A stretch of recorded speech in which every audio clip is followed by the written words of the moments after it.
Olá novamente, alunos. Para finalizar nossa terceira apresentação, nós vamos falar hoje sobre temperatura diabática de chama.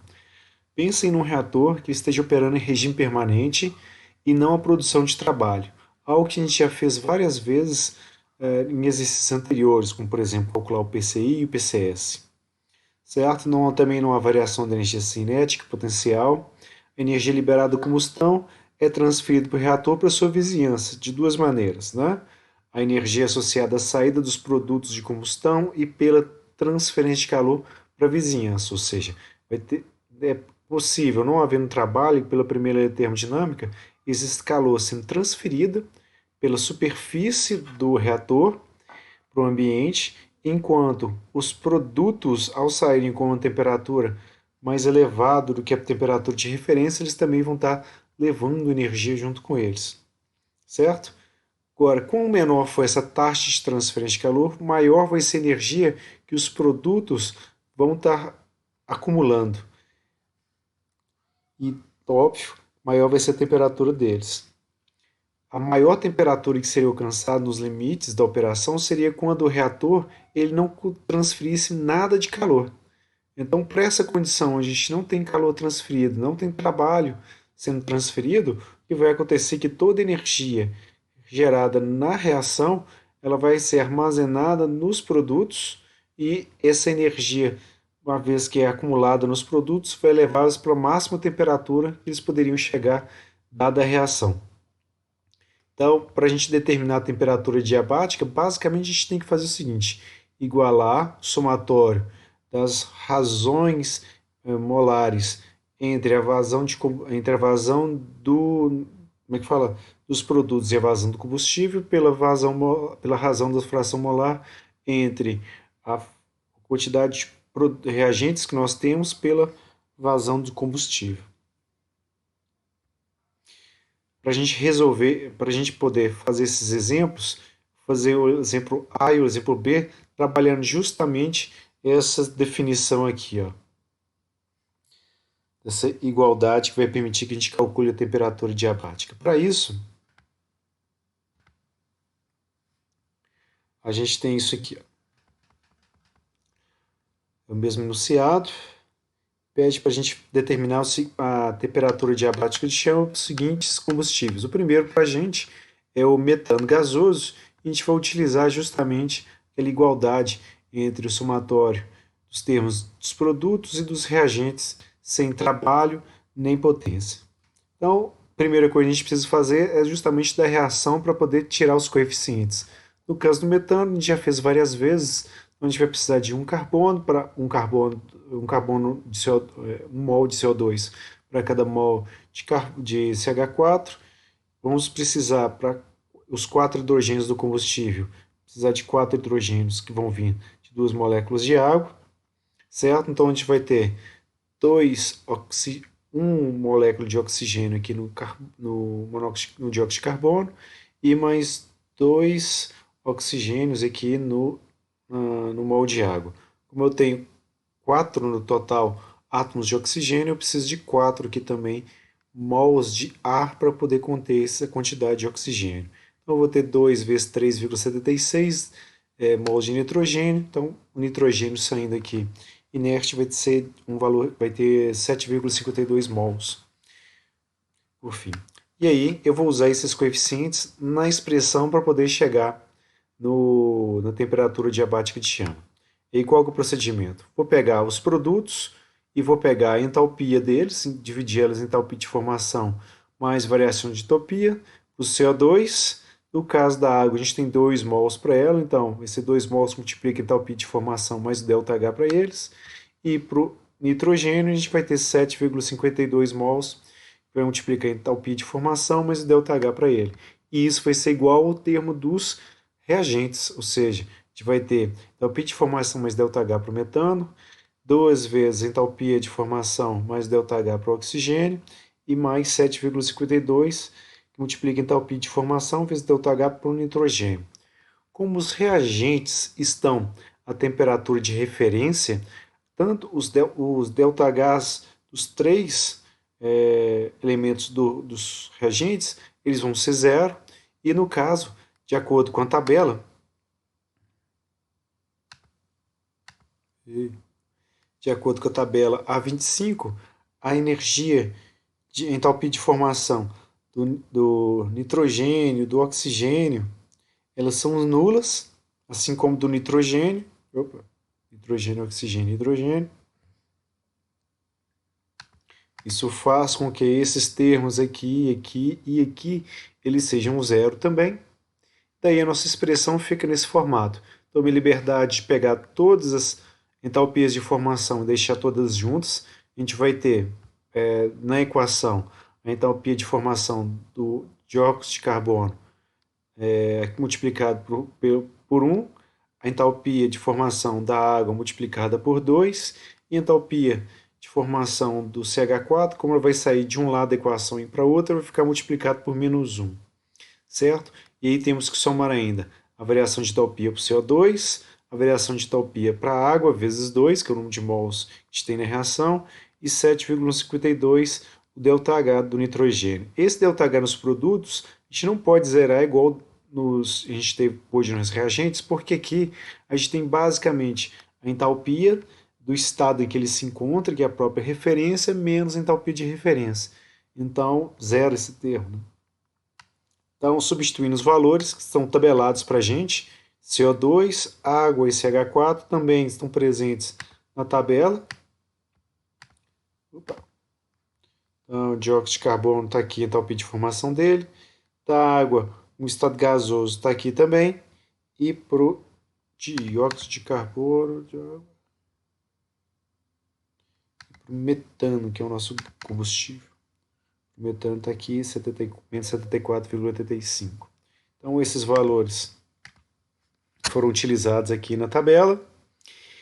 E uma vez que a gente resolve esse pedaço aqui da equação, a soma de chegar no total de menos 802,31 kJ por quilomol. Não estou utilizando unidades aqui para poder trabalhar menos informação, certo? E aí agora a gente vai trabalhar os termos das variações de entalpia. No caso do CO2, a gente deveria ter uma entalpia para a temperatura diabática de chama para ele, menos entalpia que ele vai ter na referência, ou seja, a 298 Kelvin ou 25 graus Celsius em UTM, que é menos 9,364. A mesma coisa vai aparecer para a água, vou pegar a entalpia que ele vai ter na temperatura diabática de chama, menos a entalpia que ele vai ter na referência, e a mesma coisa para o nitrogênio. Esses valores todos aqui eles foram coletados da tabela A23.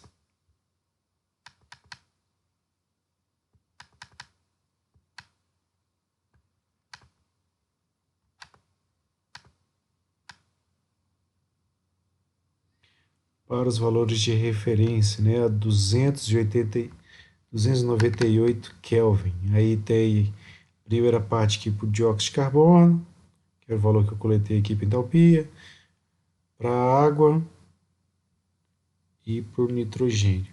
São os valores que foram utilizados. Bem, uma vez que a gente chegar nisso,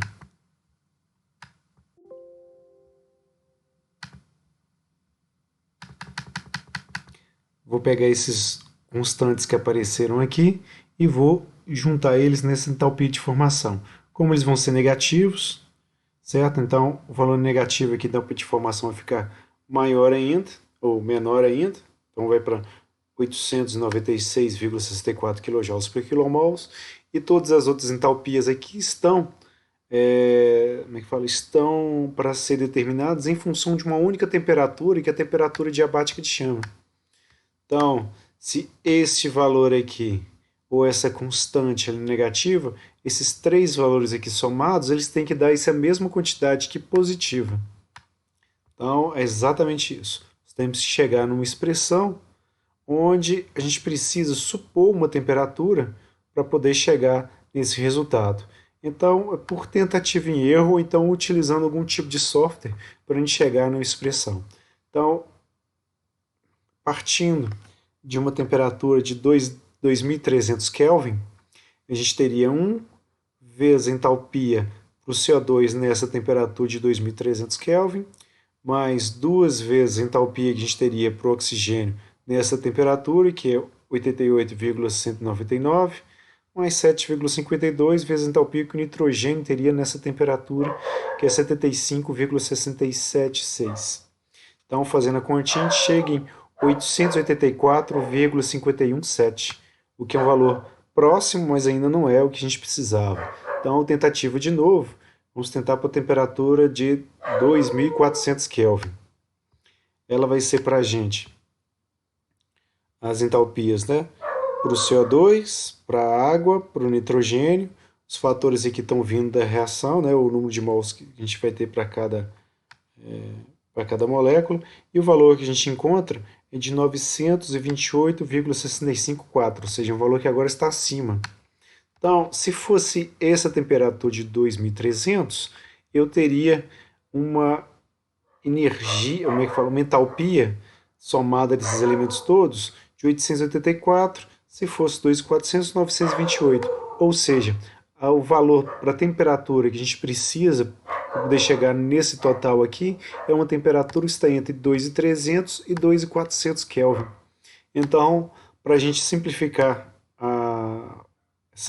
esse método de tentativa e erro, o que a gente pode fazer é fazer basicamente uma interpolação, onde se eu sei que minha temperatura diabática de chama está entre 2.300 e 2.400 e o valor que eu preciso encontrar para o somatório das entalpias está entre esses dois valores, então faço uma interpolação.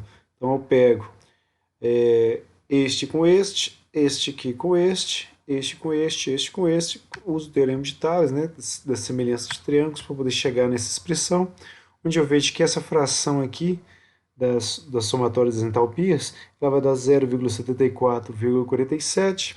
Essa diferença de temperatura aqui vai dar menos 100 Kelvin. Então, isolando o termo da temperatura diapática, a gente chega numa temperatura de 2.327,5 Kelvin. Então, uma temperatura bastante elevada, certo? Justamente porque toda energia associada àquele mol do combustível, ou toda energia química estava associada na molécula em si, quando foi nas ligações da molécula, quando elas foram quebradas, essa energia foi utilizada para formar os produtos e o que sobrou fez a elevação da temperatura dos produtos até eles chegarem nessa temperatura aqui. Bem, um outro exemplo para a gente seria no caso da queima do etano. Então, no etano a gente tem 2 carbonos, então eu vou precisar de 2 mols de dióxido de carbono para poder equilibrar o balanço de massa. A gente vai ter 6 hidrogênios, então vou precisar de 3 moléculas de água para poder compor o hidrogênio. Então a gente vai ter 2 vezes 2, 4 oxigênios, mais 3 vezes 1, 7, 3 vezes 1, 3, né? Então mais 4, 7. Então 7 hidrogênios, e para cada mol de oxigênio gasoso, onde eu tenho 2 oxigênios, então eu vou precisar de 3,5 mols de ar, né, para poder equilibrar o oxigênio que eu acabei fazendo aparecer aqui nos produtos. Então esse 3,5 vezes 3,76 vai dar para a gente os 13,16 do nitrogênio, e a gente aplica de novo a mesma solução. Balanço de energia, né, sem efeito da transferência de calor, sem efeito da taxa de potência. Então sobra para a gente essa expressão que a gente substitui, onde vai aparecer os 2 mols aqui agora do termo do dióxido de carbono. Então tem a entalpia de formação dele, mais o ΔH. Para a água a mesma coisa, só que vão ser 3 mols no caso dela. Para o nitrogênio vão ser os 13,16. Para o etano a gente vai ter 1 mol apenas dele. Para o oxigênio a gente vai ter 3,5, que é o valor aqui que a gente tinha para o ar, e nitrogênio de novo 13,6. Lembrando, os nossos reagentes estão a temperatura de referência, então os ΔHs para todos eles vão ser zero, e a entalpia de formação do oxigênio, do nitrogênio e nitrogênio de novo vão ser nulas também. Então a gente fica em função apenas das entalpias de formação do CO2, da água e do etano, e dos ΔHs estão aparecendo para o CO2, para a água, para o nitrogênio, no caso, o nitrogênio dos produtos, dos reagentes, ele é nulo. Tudo bem? Então, dessa expressão aqui, a gente substitui os valores das entalpias de formação, do CO2, da água e do etano. E somando todos eles, a gente chegar no valor de menos 1.427,82. E a gente vai ficar dependente de quem? Da entalpia avaliada a temperatura adiabática de chama do CO2 para a água e para o nitrogênio, menos a entalpia de referência para eles mesmos, ou seja, para o CO2 vai dar isso aqui, para a água vai dar esses 9,9 e para o nitrogênio a gente vai ter essa entalpia de referência como sendo 8,669. Tudo bem? Eles têm esses números, esses valores têm que ser multiplicados pelos coeficientes. Então, somando esses valores que vão ser todos negativos ao valor que a gente já tinha obtido, e chegar numa uma variação de entalpia aqui, que vai dar de menos 1.590,344. Tudo bem?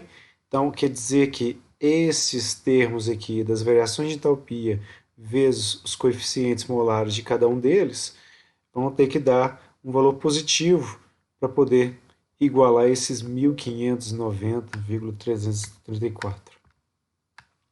E para isso, novamente, vai ser por tentativa e erro. Para a temperatura de 2.300, a expressão para a gente vai gerar 1.528,563, ou seja, um valor ligeiramente menor. E para 2.400, substituindo os valores das entalpias, que a gente pega para a temperatura lá na tabela A23, a gente chega em 1.604,679.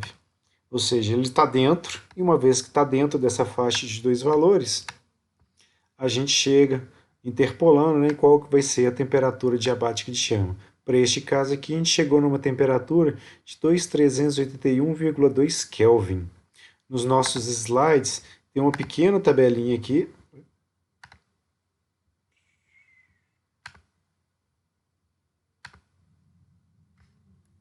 Na última página, onde vai mostrando justamente isso. Como é que fala? Para a temperatura da referência, qual que é a entalpia de cada uma delas. Esses valores foram todos tirados da tabela A23. E para as temperaturas de 2.000 Kelvin até 2.600, eu fui coletando, pegando da tabela esses valores, certo?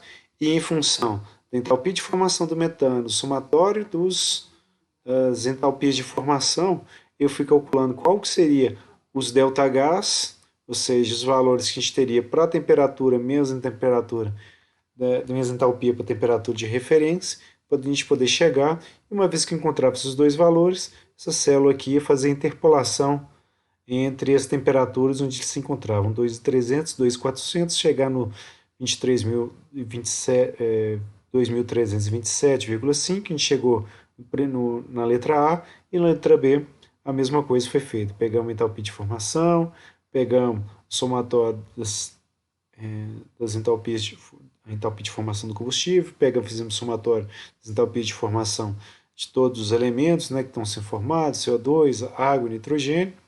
Uma vez que a gente chegou nisso, foi achar o ΔH correto para a gente poder fazer a interpolação. Bem, então aqui também no exemplos, para a gente o etanol na forma líquida e na forma gasosa. A única coisa que muda entre um e outro é basicamente a entalpia de formação, uma vez que a entalpia de formação no formato gasoso, a energia que ela liberaria é menor do que no formato líquido, porque ainda tem a mudança de fase para poder liberar energia para o ambiente. Aqui, no caso, a gente chegaria a uma temperatura adiabática de chama menor para o etanol líquido. Ele estando na condição gasoso, a energia que ele libera é mais elevada. Tudo bem?